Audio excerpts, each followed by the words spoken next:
다 함께 사도신경으로 우리의 신앙을 고백하겠습니다. 나는 전능하신 아버지 하나님, 천지의 창조주를 믿습니다. 나는 그의 유일하신 아들 우리 주 예수 그리스도를 믿습니다. 그는 성령으로 잉태되어 동정녀 마리아에게서 나시고 본디오 빌라도에게 고난을 받아 십자가에 못 박혀 죽으시고 장사된 지 사흘 만에 죽은 자 가운데서 다시 살아나셨으며 하늘에 오르시어 전능하신 아버지 하나님 우편에 앉아 계시다가 거기로부터 살아있는 자와 죽은 자를 심판하러 오십니다.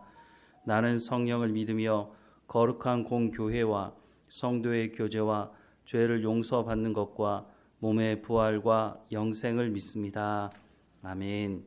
찬송가 315장 함께 찬양하겠습니다. 찬송가 315장입니다. 내 주 되신 주를 참 사랑하고 곧 그에게 죄를 다 고합니다. 그 은혜를 주신 내 예수시니 이전보다 더욱 사랑합니다. 주 날 사랑하사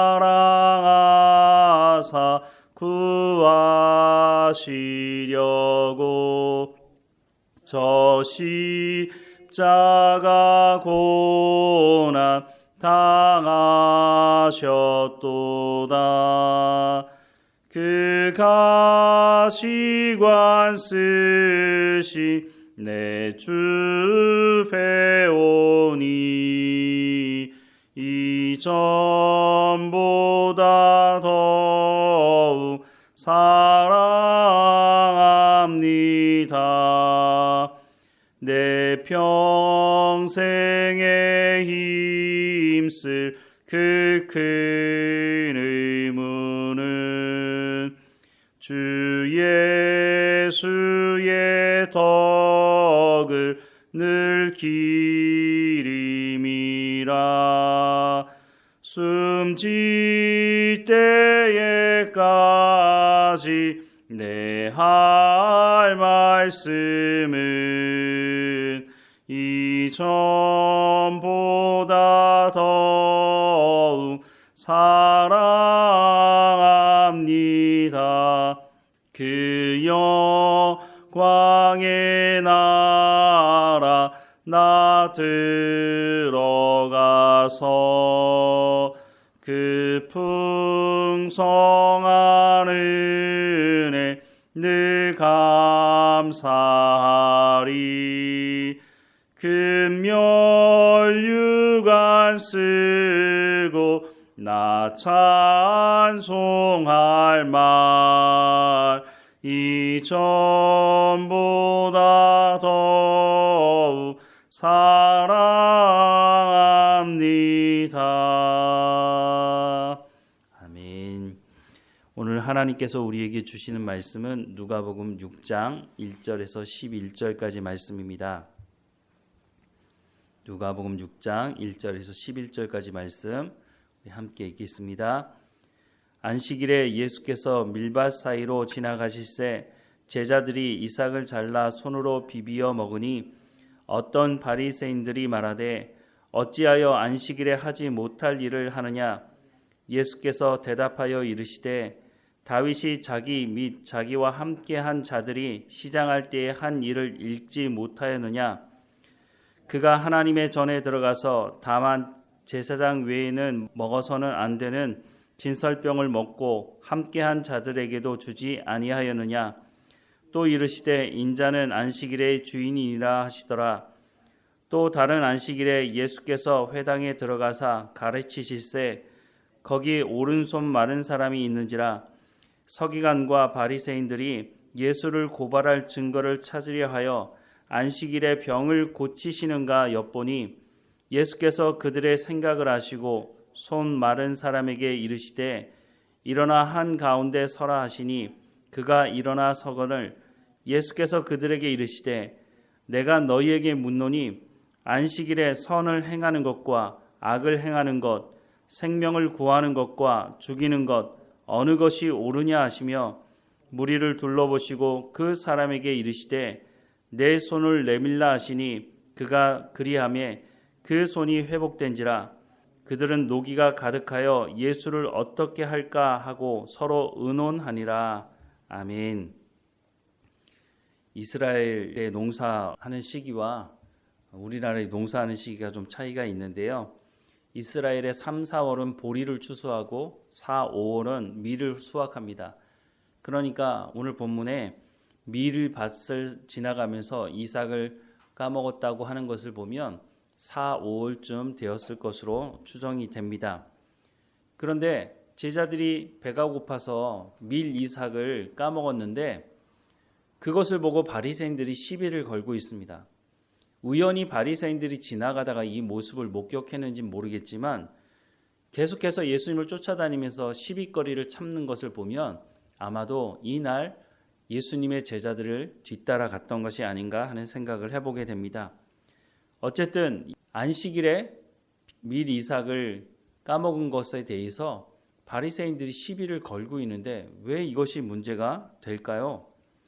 레위기 19장 9절부터 10절 말씀에 보면 너희가 너희 땅에서 곡식을 거둘 때에 너희 밥 모퉁이까지 다 거두지 말고 내 떨어진 이삭도 줍지 말며 내 포도원의 열매를 다 따먹지 말며 내 포도원에 떨어진 열매도 줍지 말고 가난한 사람과 거류민을 위하여 버려두라. 나는 너희 하나님 여호와이니라 라고 말씀하고 있습니다. 지금 같으면 한 톨도 남기지 말고 다 수확하라고 말할 텐데 성경에 보니까 남겨두라는 것입니다. 왜냐하면 가난한 사람들, 땅은 있지만 농사를 할 수 없는 사람들, 이스라엘 백성들에게는 땅을 모두 분배하지 않았습니까? 그런데 남편이 먼저 죽거나 여자만 남아있는 집에서는 농사하기가 쉽지 않습니다. 그 말씀이 바로 룻기에도 나와 있는데요. 어쨌든 가난한 사람들, 농사를 지을 수 없는 사람들, 이 사람들을 위해서 또 나그네를 위해서 먹을 것을 남겨두라는 것입니다. 그리고 또 말씀을 보면 신명기 23장 24절부터 25절 말씀에 내 이웃의 포도원에 들어갈 때에는 마음대로 그 포도를 배불리 먹어도 되느니라. 그러나 그릇에 담지는 말 것이요 내 이웃의 곡식밭에 들어갈 때에는 내가 손으로 그 이삭을 따도 되느니라. 그러나 내 이웃의 곡식밭에 낫을 대지는 말지니라 라고 말씀하고 있습니다. 가난한 사람들, 나그네, 어려운 사람들을 위해서 남겨두라고 말을 하고 있지만 그렇다고 해서 들어가서 이삭을 줍는 게 아니라 아예 낫을 들고 가가지고 그것을 수확하거나 포도를 먹는 건 괜찮지만 그것을 그릇에 담아오는 일은 하지 말라는 것입니다. 과도하게 가난한 사람들을 위해서 배려는 하지만 과도하게 그것을 취하는 일은 하지 말라는 것입니다. 이런 면에 봐서는 이삭을 비벼 먹은 제자들이 큰 잘못이 없는 것처럼 보입니다. 그런데 바리새인들은 안식일에 하지 못할 일을 했다고 말하고 있습니다. 왜냐하면 이 사람들 보기에는 안식일에 일을 하면 안 되는데 이것을 일을 한 것으로 생각을 하고 있는 것입니다. 그런데 성경 어디에도 안식일에 밀 이삭을 비벼 먹은 것이 일을 한 것이라고 기록을 하고 있지는 않다는 것입니다. 이 사람들이 무슨 기준으로 이렇게 말하는 걸까요? 이 사람들이 자기들 나름대로 규정을 만들어 놓은 겁니다. 안식일을 어떻게 잘 지킬 건가?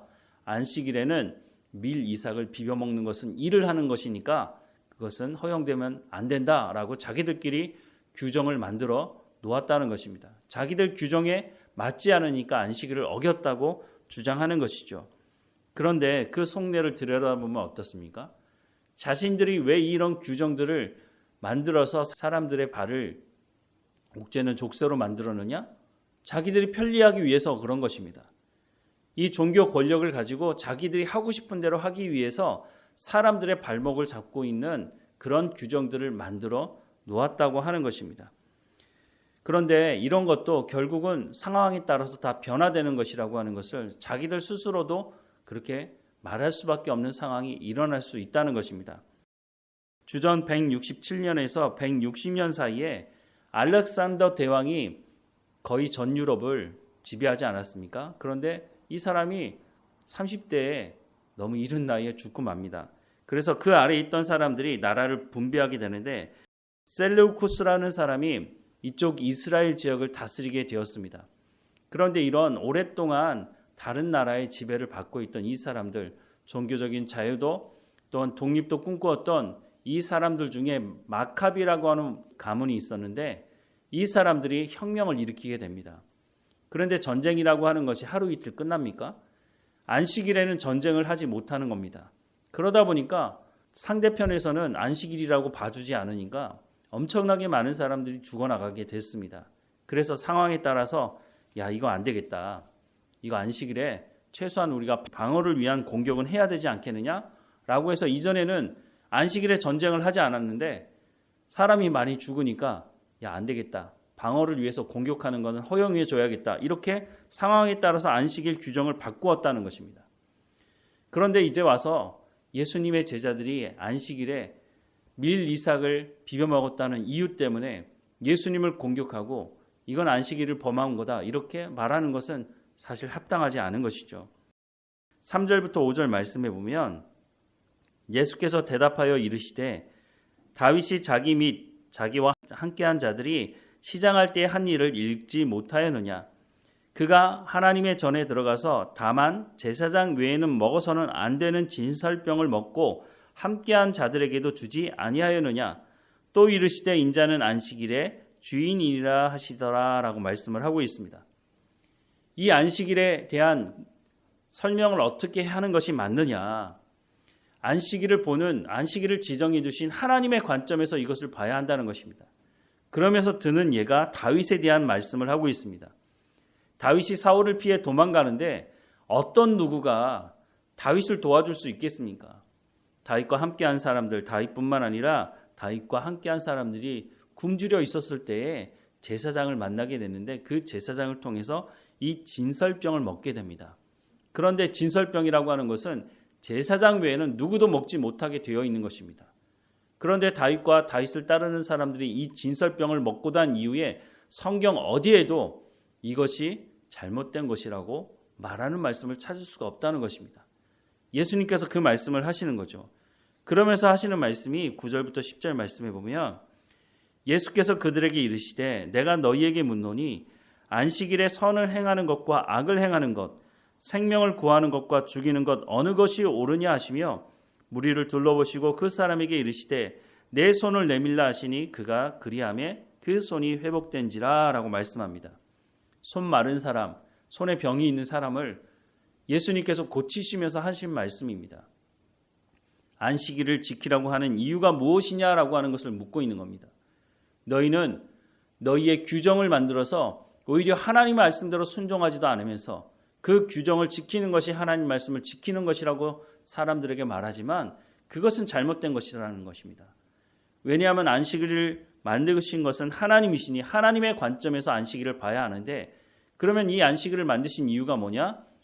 6일 동안은 열심히 일하고 이 하나님께서 지정한 이 날에는 하나님께만 집중하라는 것입니다.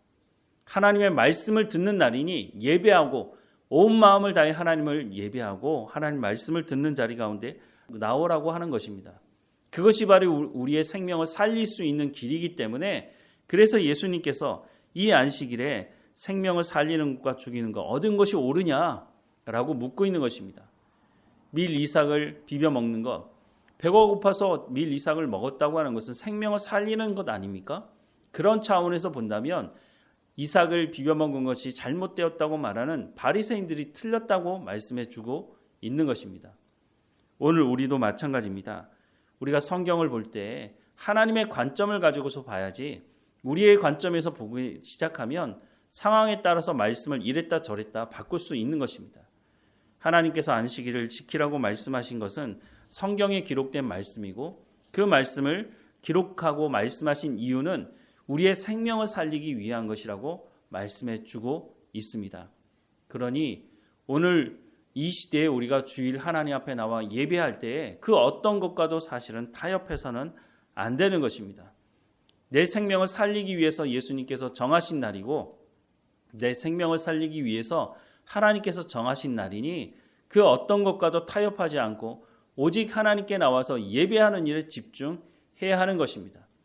물론 상황을 들어보면 여러 가지 이해할 수 있는 상황이 있죠. 그런데 과연 그 상황이 하나님께 말하면서 하나님 내가 이런 상황이라 어쩔 수 없었어요 라고 말할 때에 하나님께서 그것을 그래? 그럴 수밖에 없겠구나 라고 봐줄 수 있는 상황인지는 우리가 성경의 말씀을 통해서 우리가 판가름해 봐야 한다는 것입니다.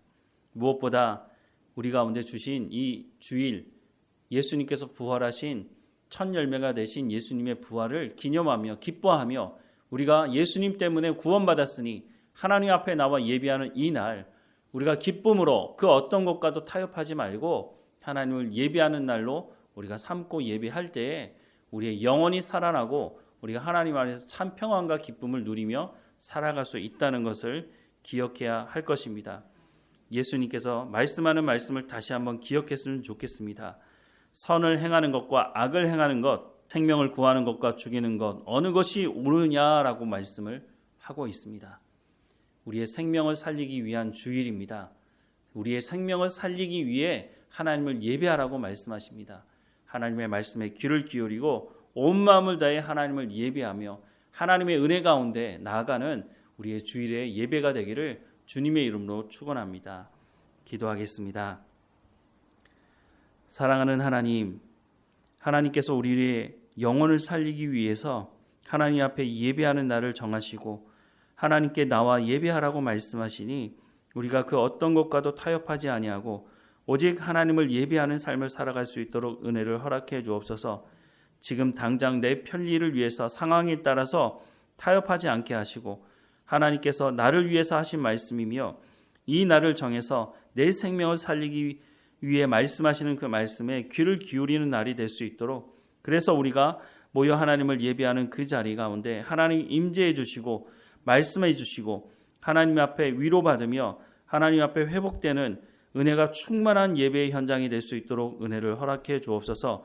우리가 함께 모여 예배하는 그 자리가 하나님을 만나는 자리가 되게 하시고 우리의 문제가 해결되는 자리가 되게 하시고 하나님으로 인해 우리가 참 평안과 참 기쁨을 누리는 자리가 될 수 있도록 하나님 임재하시고 우리를 인도해 주옵소서.